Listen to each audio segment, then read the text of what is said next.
This is Eyam, the quiet, peaceful village in the middle of the countryside. But back in 1665, everything was different.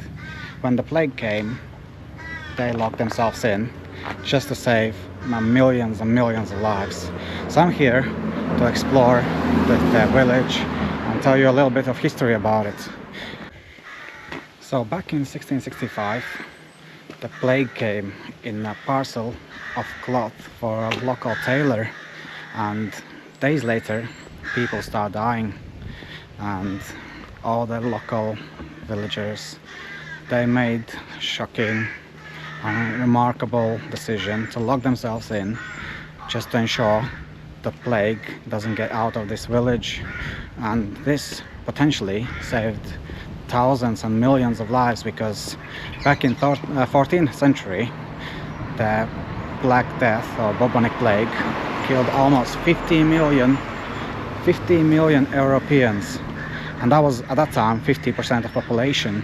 This village here had only about 800 population at the time, and they knew if they locked themselves in, then most likely most of them gonna die, but they will save everyone else outside the village.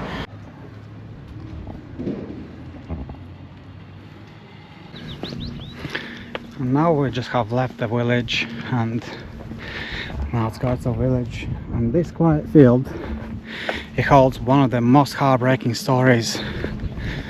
What happened was that Elizabeth Hancock, she had a husband and 6 children, and every day she had to come here with a spade and bury them one by one, losing all her family to the plague. As you see, this memorial is for the Hancock family. What a story. Imagine walking all the way from the village every day here with just your spade, nothing else, and burying all your family one by one. I'm here at St. Lawrence Church. See all the names on the walls there, and names on the walls here.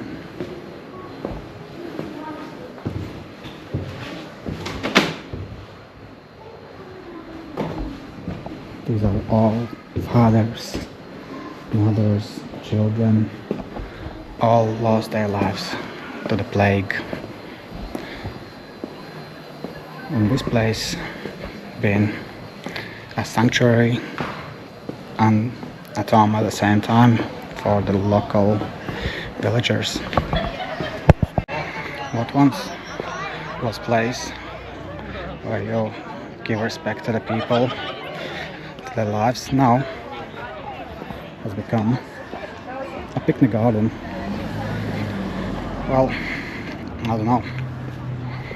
Some people think the graves are a great place to have a picnic on, which let me know in the comments if you think the same, but I think that's pretty wrong.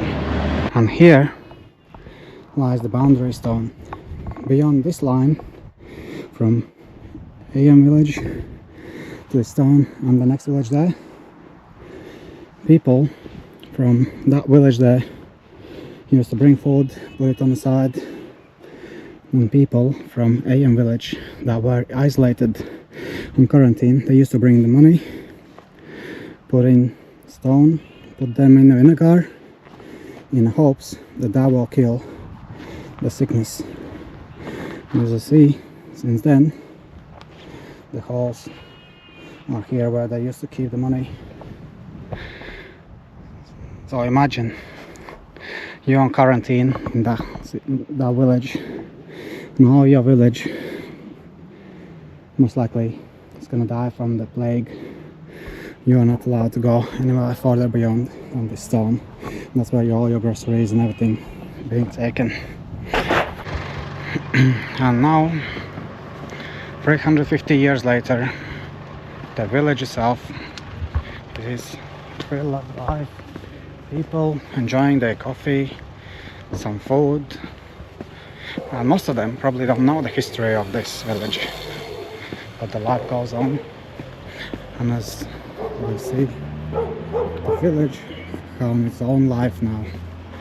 It's not been abandoned, even if you look at the events that happened 3,500 years ago.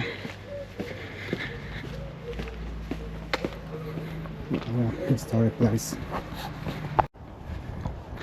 And it's impossible to walk all these paths and not think about all the sacrifices that Eyam villagers made. Out of 800 people, 280 died on that plague, but thousands and thousands, and potentially millions been saved. And think about it, when we had the COVID and people needed to wear masks, do the vaccines, how many of them were ready to isolate and sacrifice for everyone else to be able to live? Yeah, that's the end of this video today. If you enjoyed it, press like, subscribe, write something in the comments that you liked the video, maybe you hated it, and see you all guys in the next video. Bye.